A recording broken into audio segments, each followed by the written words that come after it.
2024년 10월 16일 4시경에 레드팀 회의 개최했다는 거죠?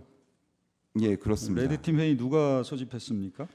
그러니까 저희 수사팀은 수사를 마치고 수사 결과를 지휘부에 보고를 드렸고요. 지휘부에서 검토를 하면서 말하자면 수사팀의 의견은 알겠는데 최종적으로 내부 부장검사 회의 등을 통해서 리뷰를 해보자라고 해서 회의가 진행된 것으로 알고 있습니다. 그러니까 피청구인 이창수가 소집한 건 맞습니까? 그러니까 검사장님이 최종적으로 결정을 하셨을 테니 맞을 텐데요. 그 의견이 지휘부에서 누가 어떻게 논의됐는지는 제가 알지 못합니다. 그날 바로 당일 결정이 됐습니까? 바로 당일은 아닐 겁니다. 왜냐하면 저희도 자료도 준비하고 회의 준비를 했어야 됐기 때문에. 언제쯤 개최 요청이 있었습니까? 개최한다고? 개최 요청은 잘 모르겠고요. 제가 정확히 기억은 안 납니다. 저희는 적어도 그 며칠 전에 수사 결과를 지휘부에 보고 드린 걸로 알고 있습니다. 그러니까 레드팀 회의를 소집한다고 한 날이 언제냐고요? 피청구인이 알게 된 날이. 지금 정확히 기억은 안 납니다만 그 며칠 전으로 생각합니다. 왜냐하면 그래야지 참석할 수 있는 부장검사 등 수사 관련돼서 고참 검사님들 일정 따라 가지고 회의 참석이 가능하고요. 그리고 저희도 그 회의 들어가려고 하면 결국 회의 자료라든지 이걸 준비해야 되기 때문에 그 시간은 며칠 있었을 거라고 생각합니다. 레드팀 참석자에게 사건 개요와 증거를 피청구인이 설명하고 수사팀 의견을 제시했습니까? 예, 당연히 그렇게 했고요. 이 회의는 사실은 엄밀히 말하면 저희 내부 규정으로 보면 부장검사 회의에 준하는 거라고 보시면 됩니다. 저희 검찰 예규에 대검 예규에 합리적 의사결정을 위한 회의체 구성이라는 규정이 있습니다. 거기에 보면 여러 가지 처분 결정 등을 할 때 뭐 부장검사 회의라든지 이런 것들을 뭐 기관장이 소집할 수 있도록 되어 있는데요. 그거에 따라 가지고 진행이 됐고 그 경우에는 수사팀이라든지 그 안건을 올리는 쪽에서 회의 자료 이런 걸 준비해서 설명을 드려야 됩니다. 그 레드팀 참석자에게 배포된 건 뭡니까? 지금 저희가 기자분들한테 수사 결과 브리핑할 때 사용했던 PPT와 지금 보도 참고자를 보셨는데요.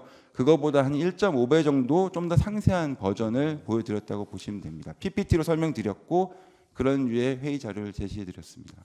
추가해서 하나 묻겠습니다. 레드팀이라는 용어 자체에서부터 수사팀의 의견과 반대되는 논리나 의견을 제시해달라고 하는 의미에서 회의를 소집해서 수사팀의 수사 결과가 옳고 정당한 것인지 잘못이 없는지를 체크하기 위해서 내부적으로 레드팀 회의를 운영했다고 보도를 했는데 맞습니까? 네, 당연합니다. 저희가 레드팀이라는 게 이번이 처음은 아니고요. 네. 기사 검색만 해보셔도 예전에 삼성 이재용 회장에 대한 사건 때도 레드팀 부장검사 회의가 있었고요. 그건 이성윤 검사장 때 있었던 겁니다. 자, 그러면 레드팀에게 뭐 수사 기록이나 증거를 객관적으로 제시하지 않고 수사를 담당한 피청구인이 보도 참고 자료보다 조금 더 추가해단 그런 자료를 제시하고 피청구인이 수사팀의 대표로서 이렇게 의견 제시를 하면 레드팀에서 반박할 수 있는 그런 시간이 됐습니까? 안 될 것 같은데요. 죄송한데 이 회의가 4시간이 걸렸었고요. 그다음에 제가 지금 증거 자료로 수사 브리핑 때 썼던 PPT 자료를 제가 재판관님께 드렸는데 보시면 상당히 상세합니다. 그리고 보도 참고 자료도 일반적으로 저희가 보도 수사 결과 발표하면서 드리는 것보다 훨씬 상세합니다.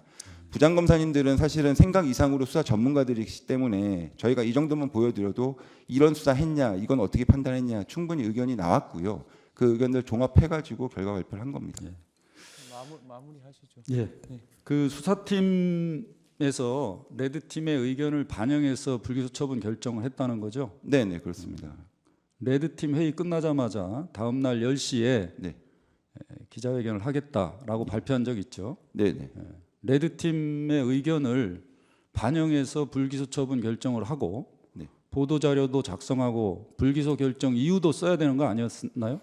예, 그러니까 그런 부분들은 저희가 이미 상당 부분 작업이 돼 있었던 것이고요. 다만 레드팀 회의를 해가지고 최종적으로 만약에 저희가 당장 처리하지 못할 정도의 의견을 주시거나 그런 것들에서 보완이 필요하다면 당연히 바로 발표를 할 수 없는 겁니다. 근데 그날 부장검사 회의를 통해 가지고 몇 가지 부분 설명 등을 하는 데 있어서 이런 부분을 보완해서 설명을 하면 좋겠다는 의견이 있었지만 전체적으로 수사 결론에 대해서는 동일하게 적정하다는 판단을 내려주셨고요. 그리고 그런 회의를 하고 나면 바로 발표해야 됩니다. 왜냐하면 수사 보안에 문제가 있기 때문에 저희가 20명 이상을 모아놓고 저희 수사 결론과 여러 가지 자료를 보여드렸는데요.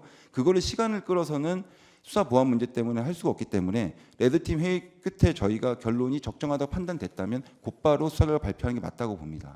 그러면 레드팀 회의 개최 전에 이미 불기소 결정은 정해졌고 이유서도 작성이 됐고 보도 자료도 다 만들어졌다는 거네요. 아니 뭐 보도 자료까지는 아니지만 제가 말씀드렸다시피 레드팀 회의에 쓰는 회의 자료 정도로까지는 저희가 준비가 됐었고요. 수사팀은 수사를 끝낸 상황이었습니다.